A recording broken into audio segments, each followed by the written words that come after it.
어느 목사님이 쓰신 책에 교우들이 가장 교회 오기 싫은 달, 그런 달이 있다는 거예요. 그 달이 5월이라고 말씀을 하셨어요. 교우들에게 가만히 알아보니까 5월이 교회 오기 제일 싫은 달, 그런 반응을 보이더랍니다. 주로 가정을 주제로 해서 예배를 드리는데, 어린이 주일에는 아이들이 없는 가정이 정말 눈물 흘리는 주일이고, 어버이 주일에는 부모님 안 계신 가정이 눈물 흘리는 주일이고, 부부 주일은 홀로 된 가정, 또 부부 문제에 어려움이 있는 가정이 정말 가슴 아픈 주일이고, 5월 한 달 동안 다 행복한 가정에 대해서 설교하는데, 행복하지 않은 가정은 말씀 듣기가 너무 괴롭다 하는 거죠. 예수를 믿어도 가정생활에 어려움을 겪는 분들이 많습니다. 오늘 이 시간에도 여기 계신 여러분들 중에 가정으로 인해서 마음이 힘드신 분들, 오늘 여러분에게 하나님께서 주시는 분명한 말씀과 또 여러분의 가정에 대한 소망을 회복하는 기간이 되기를 축복합니다. 혹시 여러분 벌써 마음에 포기하신 분이 있습니까? 절대로 그러면 안 됩니다. 가정의 행복 절대 포기하면 안 됩니다. 그것은 믿음을 포기했다는 말과 같습니다. 예수님은 가정을 완전히 회복시켜 주실 수 있는 분이십니다. 우리를 거듭나게 하시는 분인데, 가정이 거듭나지 않고 어떻게 우리만 거듭날 수 있겠습니까? 사실 하나님의 말씀이 가정에 가장 필요한데 또 가장 부담스러운 말씀이기도 합니다. 다른 관계에서는 내가 그저 척하면 넘어갈 수도 있어요. 믿는 척하고 그대로 사는 척하고 하면 돼요. 근데 가족을 도대체 어떻게 그렇게 척하고 넘길 수 있습니까? 하나님의 말씀대로 사는지 안 사는지 어떻게 가족을 속일 수 있나요? 제가 가정에 대해서 설교할 때 제일 힘들어요. 혹시 우리 딸들 중에 누가 아니요 그거 거짓말이에요 이렇게 손들고 나오면 제가 할 말이 없잖아요. 제 아내가 또 제가 가정에 대해서 설교할 때 정말 동의해 줄까? 저에게 있어서는 진리를 안다는 것과 함께 내가 정말 그 말씀대로 사는지 여부가 가장 심각하게 도전되어지는 곳이 가정입니다. 하나님께서 여러분에게 가정 안에서 정말 하나님의 말씀대로 사라지는 역사를 경험하게 해 주실 것입니다.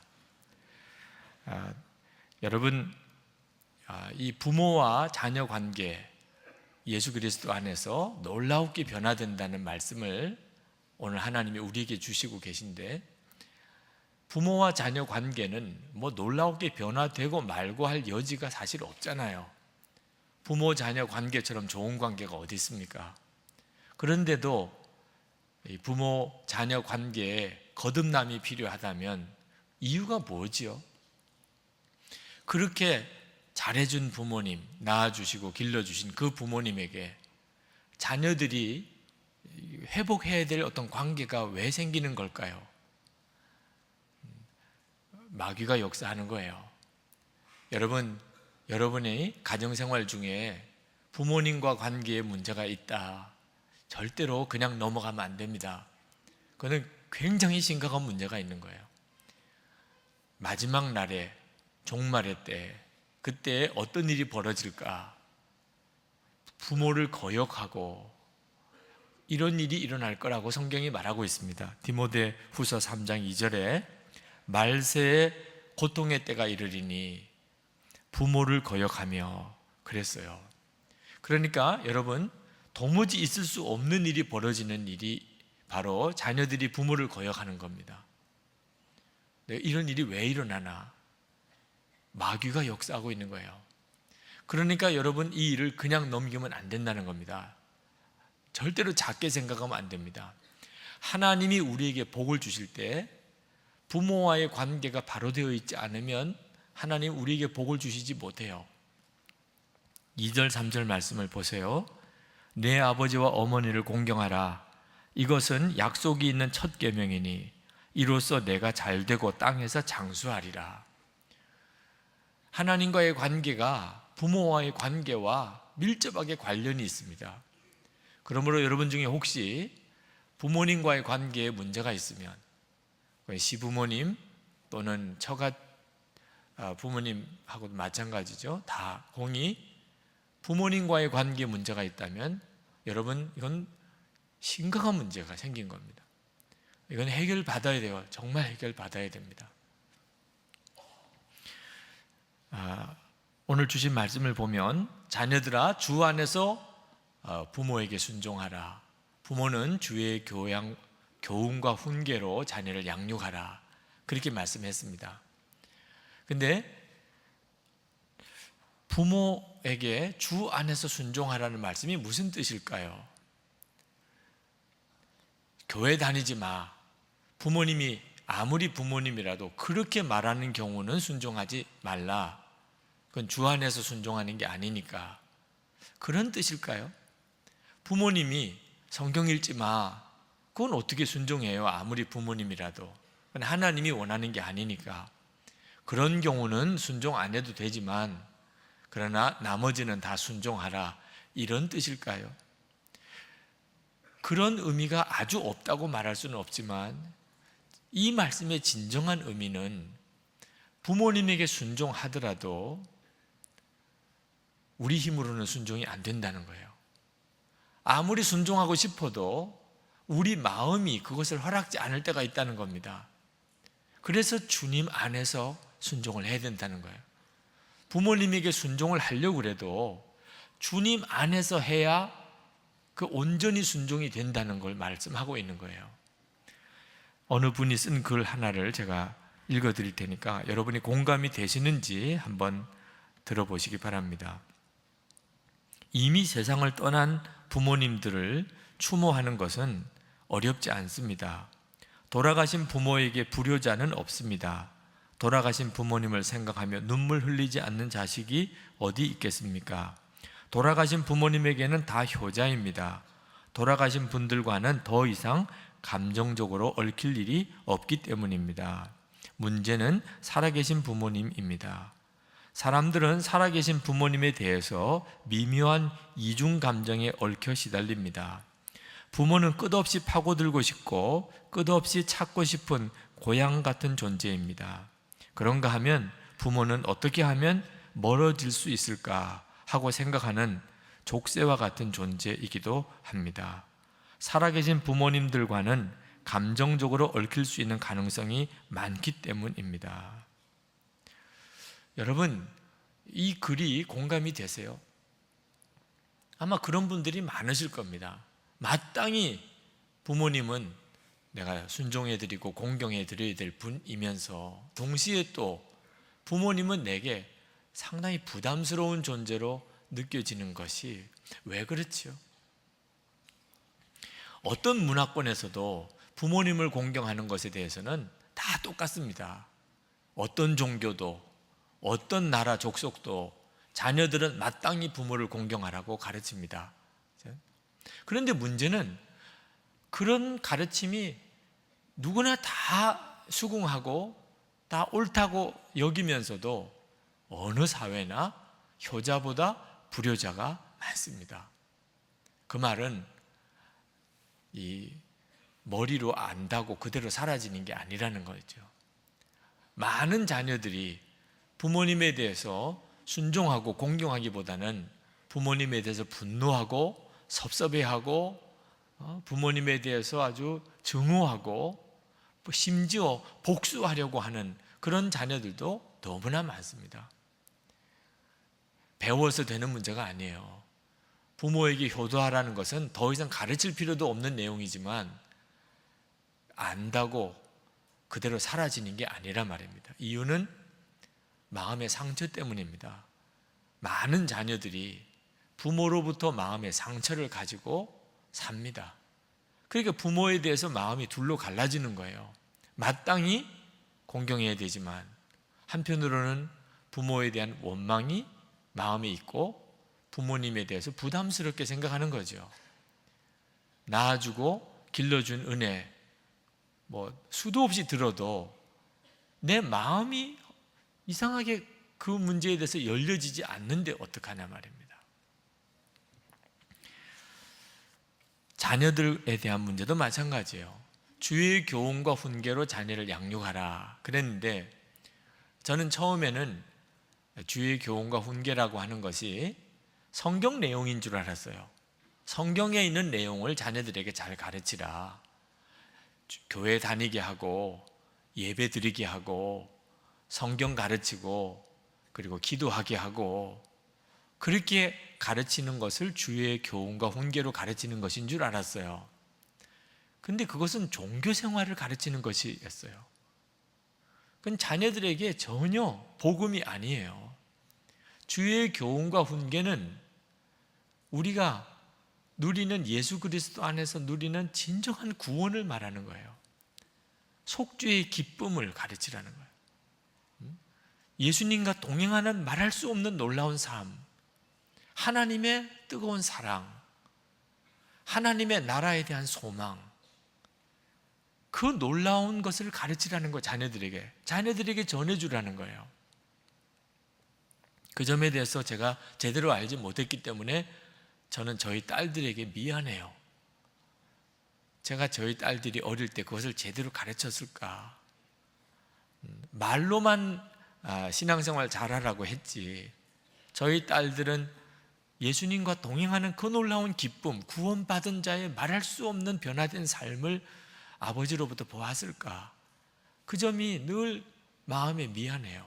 어느 권사님이 딸이 사춘기가 되고 딸에게 너무너무 화가 나 있었답니다. 이 남자 권사님 마음에 이 딸에 대해서 속상해요. 너무 속상해요. 어느 순간부터 말을 전혀 안 들어요. 머리는 이상한 색으로 물감을 들이고, 그리고 옷은 도무지 아버지가 용납이 안 되는 옷을 입고, 그리고 그렇게 일찍 들어오라고 한 날은 더 늦게 들어오고, 딸에 대해서 아버지가 속이 부글부글 끓고 있는데 어느 날 늦게 들어오는 딸과 현관에서 맞닥뜨렸어요.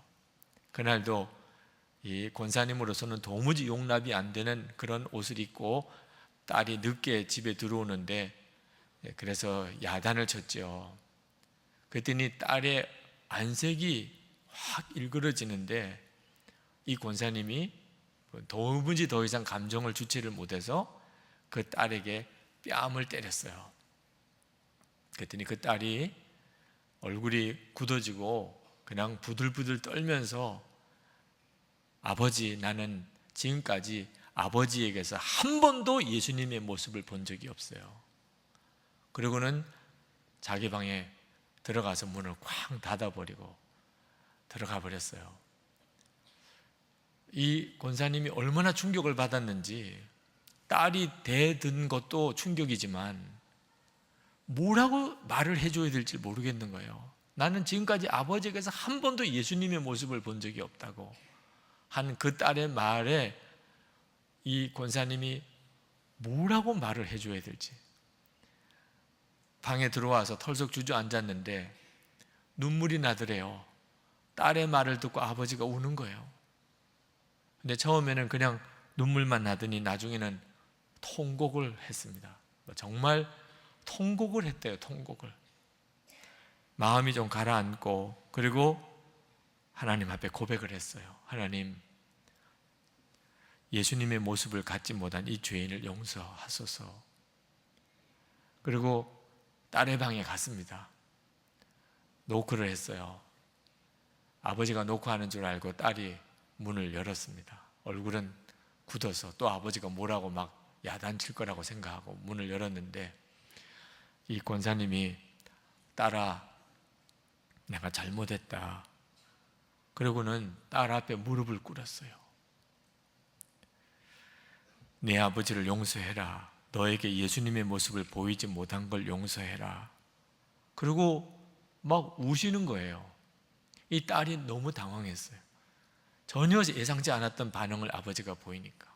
그 딸 앞에 무릎을 꿇고, 아버지 미안해요. 아버지 잘못했어요. 그날 처음 딸의 입에서도 잘못했다는 말을 들었다는 거예요. 여러분, 우리가 우리의 자녀들을 주의 교훈과 훈계로 어떻게 양육해야 되는지를 잘 이해해야 합니다. 그건 절대로 말로 가르쳐지는 게 아니에요. 우리의 삶이에요. 부모가 정말 예수님 안에서 누리는 구원의 기쁨, 속죄의 기쁨, 하나님의 사랑을 누리고 예수님과 동행하는 그런 놀라운 삶을 사는 것을 통해서 자녀들이 배우는 거예요. 자녀들과 부모와의 관계가 좋아야, 마음으로부터 이렇게 통하는 관계여야 이것도 가르쳐줘요. 그래서 자녀에게 주의 교훈과 훈계로 가르치라고 하기 전에 내 자녀를 노엽게 하지 말고 라고 먼저 말씀을 한 겁니다. 자녀들의 마음에 부모님에 대해서 이렇게 화난 마음이 있으면 아무 소용이 없어요. 다 가증하게만 여겨주고 말씀이 전혀 그 마음에 들어가지 않습니다. 자녀들의 마음에 상처가 생기면 그러면 더 이상 가르친다는 건 포기해야 돼요. 그때부터 이제 마귀가 우리의 자녀들을 사로잡습니다. 마귀가 원하는 대로 끌고 가요. 부모로부터 받은 상처 때문에. 그러므로 자녀들의 마음속에 상처를 남기지 말라는 겁니다. 선교사 훈련원에서 선교사님들을 지원을 받아서 훈련을 시키면서 이제 면담을 다 하는데 그 담당하시는 간사님이 목사님 참 큰일입니다. 선교사가 되시겠다고 오셨는데 면담을 해보니까 한결같이 다 마음의 상처가 너무 심해요. 외국에 나가서 선교하겠다고까지 결단하고 그리고 헌신했던 그분들이 마음에 여전히 상처가 너무 많아요. 우리 마음에 있는 상처는 거의 대부분 부모님으로부터 물려받습니다. 그래서 선교사 훈련 과정에 가장 많은 시간이 그 마음의 내적 치유를 해주는 시간에 할애해요. 그대로 갔다가는 현지인들의 마음에 상처를 주기가 딱 좋으니까 복음을 전하러 가서 그 현지인들 마음에 상처 주게 되면 이게 무슨 꼴이에요. 그래서 선교사를 세우는 일에 제일 중요한 훈련이 마음의 상처를 치료해 주는 일이에요. 근데 여러분, 이게 선교사만이겠습니까? 부모예요. 부모. 자녀를 기르는 부모가 정말 해야 할 일이에요. 자녀를 기르려면 부모가 마음의 상처를 치료해야 돼요. 이거 해결받아야 돼요.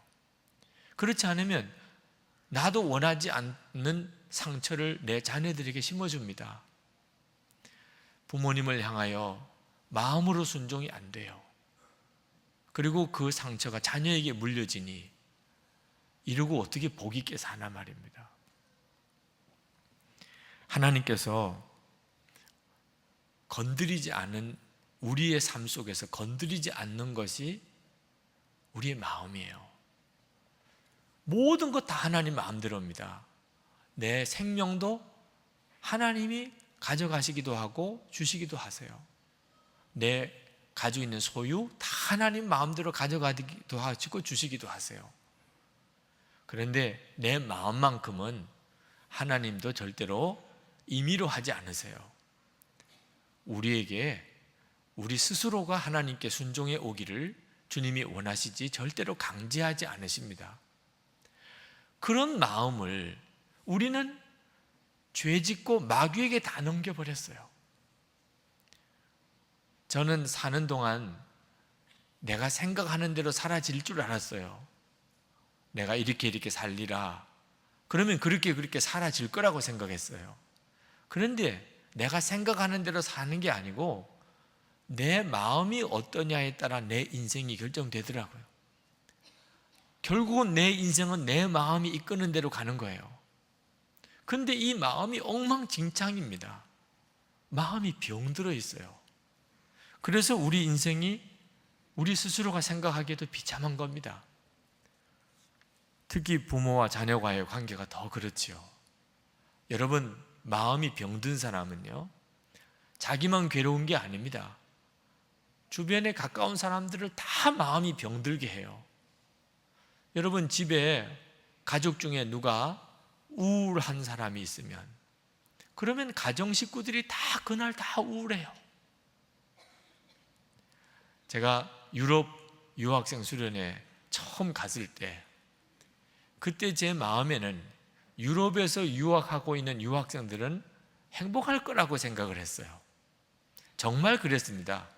유학생 수련회 갈 때 유럽에서 만나는 그 유학생들은 얼마나 복되고 행복하고 또 아주 참 잘나고 능력 있는 친구들일까.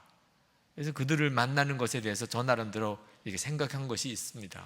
근데 한 300여 명 넘는 유학생들이 모였는데, 그들이 어쩌면 그렇게 마음의 상처들이 심한지 처음에는 몰랐어요. 예배드리고 상담하고 하면서 말 몇 마디 주고받다가 펑펑 우네요.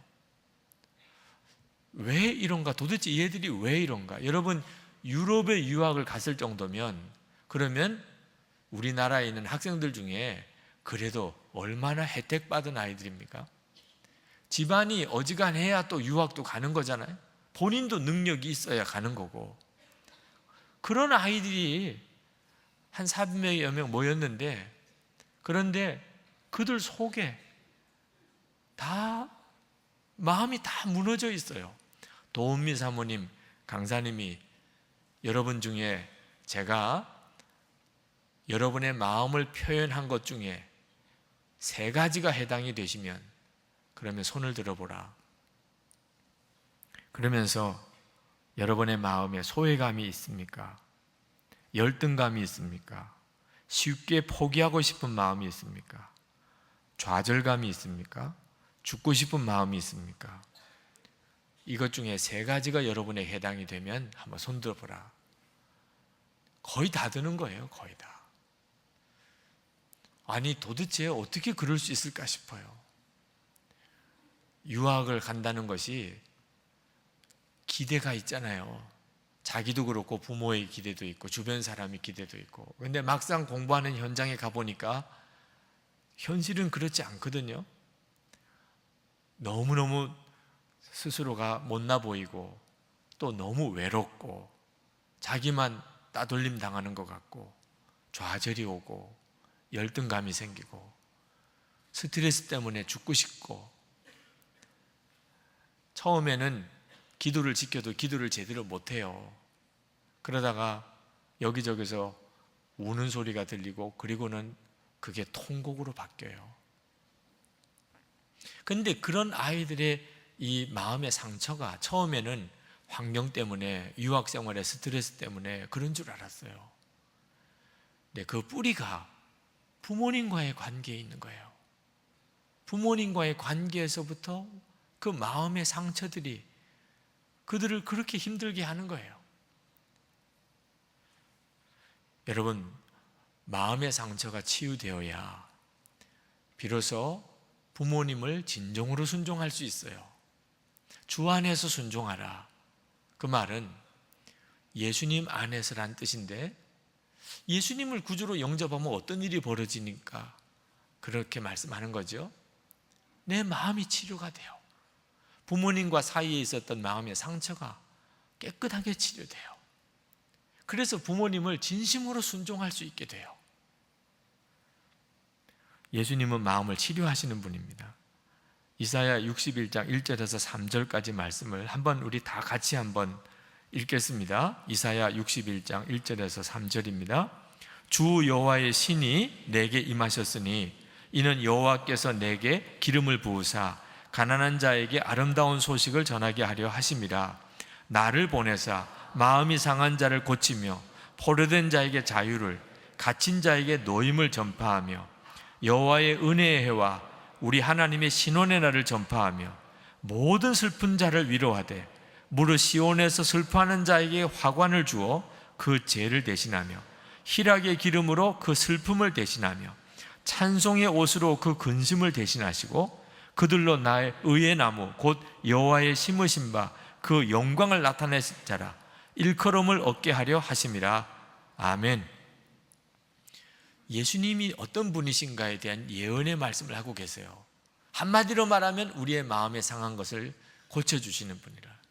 예수님이 우리 마음에 오셔서 우리 마음에 상한 것을 고쳐주시는 분이세요.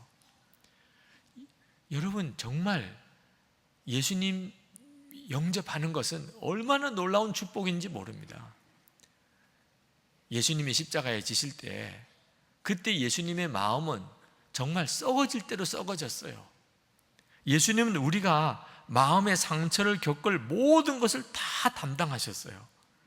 미움, 원망, 배신, 수치심, 고통, 슬픔, 근심, 거절감, 예수님은 십자가에서 다 당하셨어요.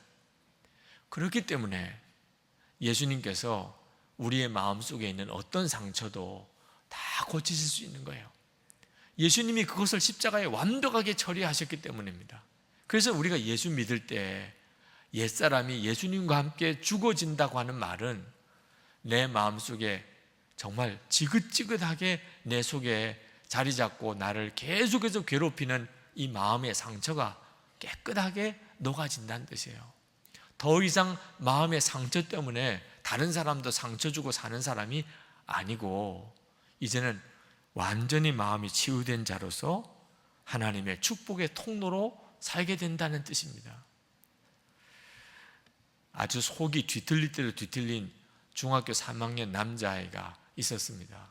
굉장히 성격이 거칠고 난폭해서 자기 동생들도 마구 때리고 어머니의 근심거리였어요.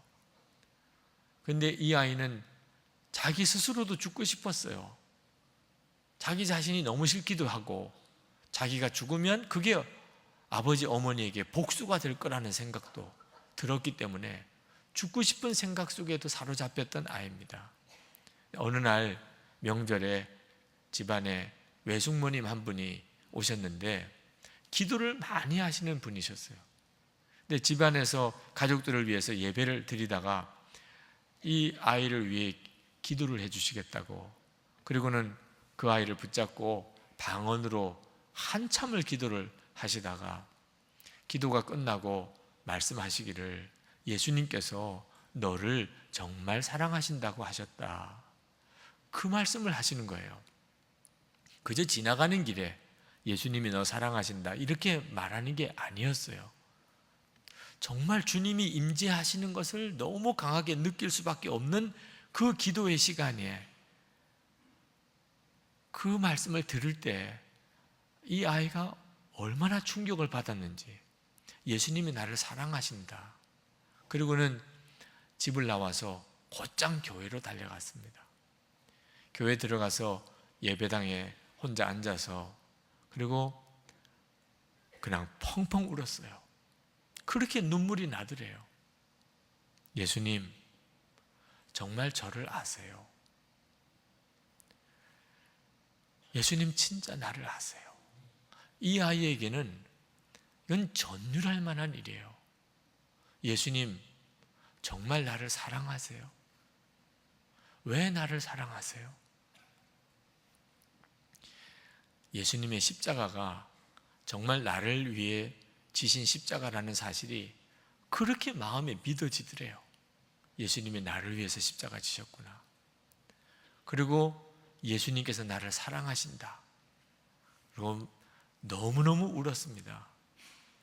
하나님의 사랑이 가슴 정말 깊숙이 느껴지는 거예요.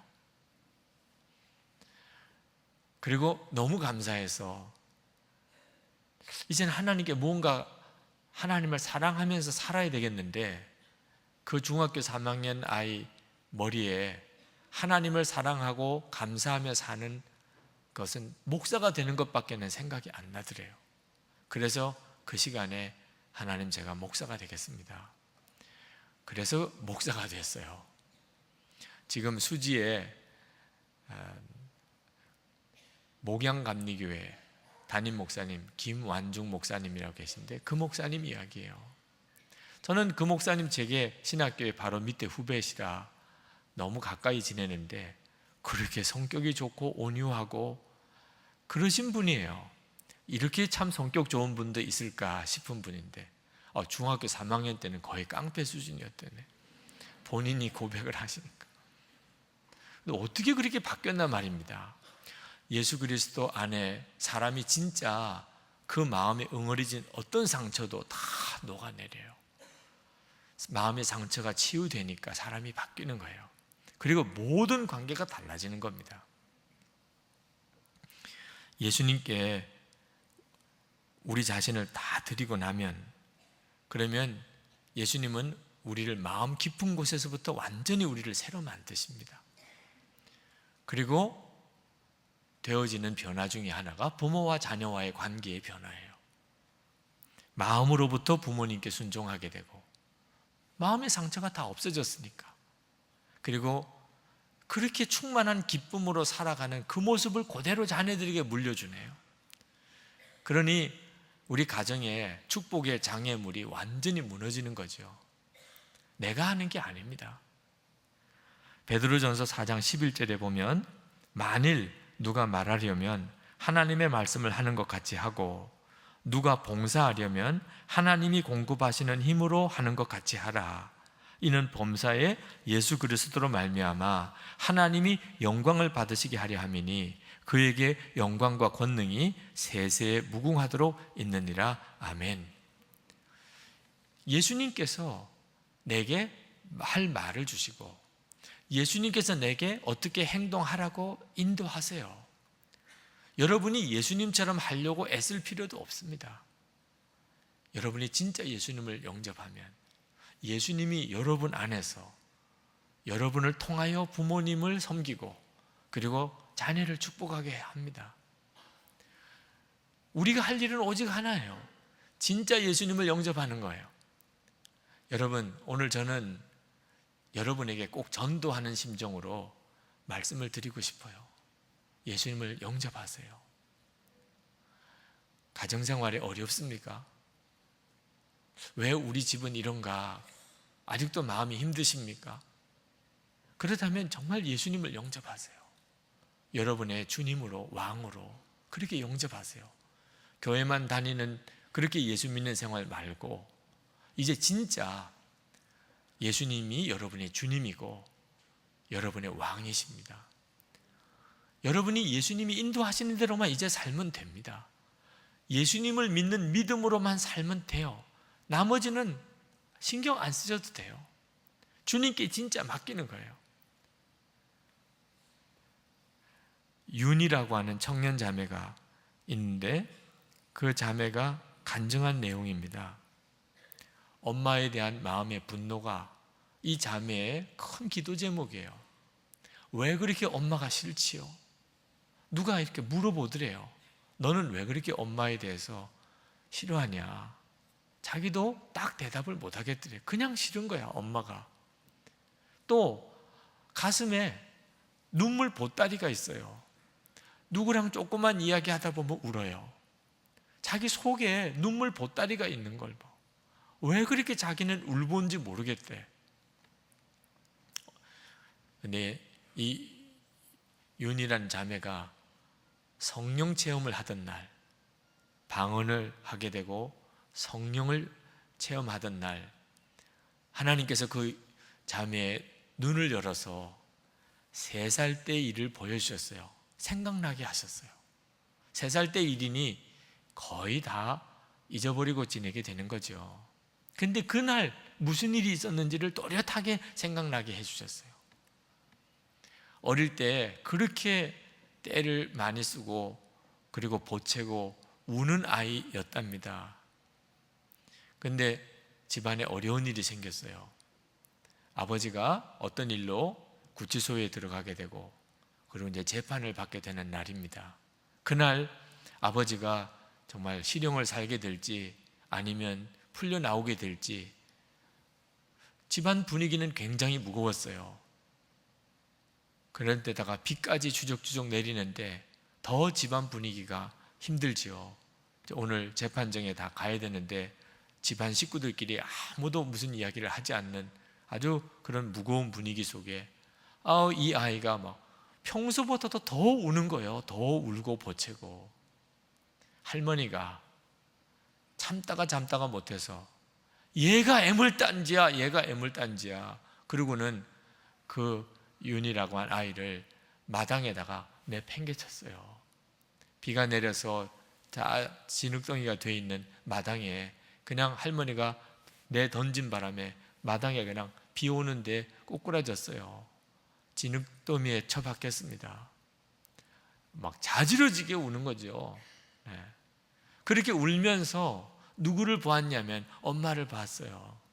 할머니는 나를 이렇게 하지만 엄마는 나에게 달려와서 나를 끌어안아주고 그리고 씻겨주고 달래주고 그렇게 하지 않을까. 그래서 엄마 빨리 와서 나 안아주고 나 데려가라고 그냥 넘어진 자리에서 악을 쓰고 울고 하면서 엄마를 보는데 엄마가 자기를 쳐다보다가 방으로 들어가 버리더래요. 그 장면이 너무나 선명하게 떠오르는 거예요. 엄마는 나에게 달려와서 나를 끌어안아주고 달래줄 줄 알았는데, 그런데 엄마마저 방으로 들어가는 그때 그 모습에 자기가 딱 굳어져 버렸어요. 그리고 20살이 넘도록 마음은 3살짜리 아이예요. 엄마한테 화내고 엄마한테 분해하고 엄마한테 너무나 섭섭하고 그리고 악을 쓰면서 우는 그 3살짜리 아이로 마음 한쪽은 완전히 굳어버렸어요. 20살이 넘도록. 그 사건 자체는 기억에 다 사라졌지만 그 마음의 상처는 계속 남아있는 거죠. 그때 주님이 엄마를 용서해라, 엄마를 위해 기도하라, 엄마를 위해서 기도를 하는데 비로소 20살 넘는 나이에 눈으로 엄마를 보는 거예요. 그날 엄마는 어떤 심정이었나? 오늘 남편 재판하러 가는 재판정에 가요. 우리 집이 이제 어떻게 될까? 엄마는 엄마대로 마음이 너무너무 근심이 되고 그리고 속상하고, 그런데 이 어린 딸이 더 보채고 울고 하는데 그때 그 엄마의 마음에는 딸이 아니고 원수같이 여겨질 수도 있었겠구나. 그게 비로소 이해가 되는 거예요. 엄마는 그날 얼마나 힘들었을까? 얼마나 속상했을까? 딸마저 그러니 엄마는 어떻게 그걸 견뎌낼 수 있었을까? 엄마 미안해요. 엄마 잘못했어요. 엄마 용서해요. 정말 엄마 사랑해요. 그냥 기도하면서 본물 터듯이 나오더래. 비로소 20살 넘은 기도가 나오는 거예요. 엄마의 관계가 해결이 되는 시간이었어. 그리고 마음으로 가슴 속에 있었던 그 가득 차 있었던 눈물 보따리도 다 사라지는 느낌을 받았다는 거죠. 여러분, 우리들도 똑같아요. 왜 나는 내가 생각하는 대로 행동이 안 될까? 나는 이렇게 살아야 된다고 알고는 있는데 왜 나는 말도 감정도 그렇게 안 되는 걸까? 여러분, 진짜 예수님을 영접해야 돼요. 예수님이 여러분의 왕이 되시고 주님이 되시는 것은 여러분을 어떻게 억압하기 위해서 하시는 게 아니에요. 여러분을 진짜 살리시기 위해서요. 여러분을 정말 구원하시려는 거예요. 그거 외에는 여러분이 제대로 정상적으로 하나님이 축복하는 삶을 살 수가 없으니까 그런 거예요. 우리도 알지 못하는 사이에 내 속에는 이 속에 병이 많아요. 마음의 병이. 예수님만이 완벽하게 나를 치료하실 수 있어요.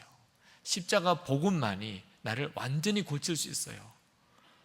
진정 마음이 바뀌는 것, 그게 중요해요. 바뀐 척 하는 것은 더 부담스러워요. 더 힘들어요. 상대방도 믿어지지 않아요. 나는 죽고 예수로 사는 십자가의 복음이 왜 그렇게 중요하고 놀라운가? 완벽한 치료예요. 오늘 이 시간 우리 모두 다 정말 여러분의 마음에 예수님을 분명하게 주님으로, 여러분의 삶의 왕으로 영접하실 수 있게 되기를 바랍니다. 우리 기도하실 때 여러분의 마음 안에 예수님이 정말 왕 되셔서 여러분의 속에 있는 그 어떤 응어리도 또 마음의 상처도 주님이 완전히 치료하시는 역사가 있기를 원합니다. 다른 사람에게 마음을 고쳐달라고 하지 마세요. 사람에게 절대로 그것을 기대하지 마세요. 그러면 더 힘들어요. 그도 힘들어요. 여러분도 해결 안 됩니다. 주님은 1%도 어떤 여지를 남기지 않아요. 완벽하게 치료해 주세요. 여러분이 예수님을 정말 왕으로, 주님으로 영접하시면 예수님은 여러분을 완전히 치료하세요. 그리고 여러분을 통해서 부부 사이는 물론이고 부모 자녀 사이에 하나님의 축복의 통로가 되게 하십니다. 이 시간 제가 예수님 앞에 저 자신을 완전히 내어놓고 예수님을 내 마음의 깊은 곳에 영접합니다. 주님, 저를 온전히 변화시켜 주소서.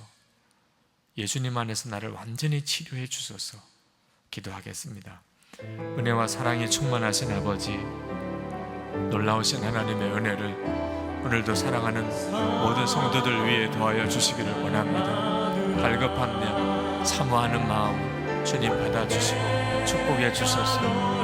은혜로우신 아버지, 긍휼히 여겨주시는 주님 붙들어주시고 축복해 주소서. 예수님, 주님께서 마음의 깊은 곳까지 만져주시고 하나님 풀어주시고 주님의 십자가 통해서 온전히 구원해 주시고 하나님 말씀으로 하나님 세워주시고 성령님 이끌어 주옵소서. 오늘 말씀이 능력이 되었습니다. 하나님, 사랑하는 성도들이 건진받게 되기를 원합니다. 성령의 놀라운 역사로 하나님 마음의 깊은 곳에 하나님 생명의 역사가 일어나게 되기를 원합니다. 온전한 구원이 일어나게 되기 원합니다. 완전한 치유가 일어나게 되기 원합니다. 주의 놀라우신 하나님의 은혜로 주님 그 일을 이루소서. 오늘도 주님 앞에 나온 성도들에게 하나님 주님 역사해 주소서. 말씀을 붙잡고 기도하는 성도들에게 주님 앞에 간절한 마음으로 말씀이 그대로 이루어지기를 갈망하는 성도들에게 주님 역사해 주옵소서.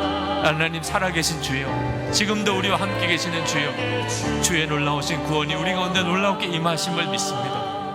은혜와 사랑이 많으신 아버지 하나님, 오늘 예수님께서 말씀을 통해서 우리에게 하신 그대로 사모하는 모든 성도들에게 마음의 완전한 치유자가 되어 주시옵소서. 마음 도무지 어떻게 할 수 없어서 내 속에 있는 분노, 하나님 마음의 상처 도무지 어떻게 해볼 수가 없어서 괴로워하고 힘들어하는 모든 이들이 오늘 예수님으로 인하여 완전히 해결받는 시간 되게 해 주시옵소서. 우리 마음속에 빛으로 오셔서 우리 속에 하나님 자리 잡고 있는 미움, 원망, 배신, 수치심, 고통, 슬픔, 근심, 거절감 주님 십자가에 완전히 해결되기를 원합니다. 예수님과 함께 우리가 이미 하나가 되어서 주님의 십자가에 나의 옛사람이 다 십자가에 못 박혔으니 이미 주님 안에서 해결되었음을 믿습니다. 완전한 주님이시고 나의 왕이신 예수님, 주님의 평안과 기쁨과 사랑으로 우리가 충만하게 하셔서 부모님도 살려내고 자녀들도 축복하고 가정을 온전히 변화시키는 진정한 구원의 삶을 살게 하여 주옵소서. 주 예수님, 오늘도 예배드리고 돌아가는 성도들을 주님이 축복해 주시되 가난한 육신의 병들을 깨끗하게 고쳐주소서. 마음 상한 이들을 주님이 고치신 것처럼 육신도 깨끗하게 고쳐주옵소서.